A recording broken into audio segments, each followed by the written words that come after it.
बना था तब से वापस लौटा नहीं, वो इस बात को जानते थे। मैं कहना सिर्फ इतना जानना चाहता हूँ कि उन्होंने जो धारा बनाई, पढ़ाई लिखाई अध्ययन सिद्धांत के सवाल को जो उसने उठाया, आज तक सीपीएम मूवमेंट के अंदर में वो धारा मरी नहीं, यह उनका सबसे बड़ा योगदान है। और अगर वो कुछ गलतियां नहीं करते आज या स्वयं भी जीवन का अंत समय में आते हुए उनको बहुत कुछ गर्व होता, फिर भी मेरा मानना है कि उन्होंने जो धारा विकसित की, जिसके बहुत सारे आज गवाह हैं, एक मैं भी हूँ, अप्रत्यक्ष रूप से मैं भी हूँ, और हम गर्व करना चाहिए हमको, वो धारा आज भी जिंदा है। और वो धारा ऐसी धारा है जिसका भविष्य है, उसका ही भविष्य है। हम यहाँ तक कहने के लिए कटिबद्ध हैं, या आज हम कहने की हिम्मत करते हैं कि वह धारा जिसके सहभागी, जिसके साझीदार कई लोग हुए और कई दिशाओं में गए, वो जिसमें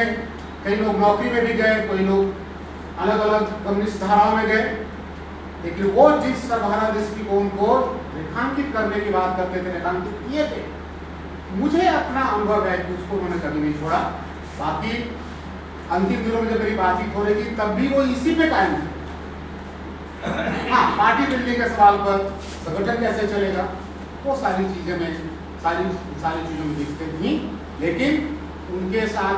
बहुत लंबी है, क्योंकि वो मैं जब उन दिनों की बैठकों की बात करूँ, वो भी एक लंबा होगा, उनका जीवन तो बहुत ही लंबा है। लेकिन मैं गर्व करता हूँ कि हमारे बीच हम उनके साथ अंतिम घड़ी में भी सही, लेकिन हम उनके साथ बहस मुहावसा में रहे हैं, हम अपने को गौरवान्वित महसूस करते हैं। बाकी हर आदमी अपनी परिस्थितियों की उपज होता है। आंदोलन तो बिखर ही रहा था, सीपीआई में तो बिखर ही रहा था, वो बिखरे, बाकी लोग बिखरे, आज तक हम लोग बिखरे। बहुत सारे सवाल हैं, लेकिन मैं बहुत ही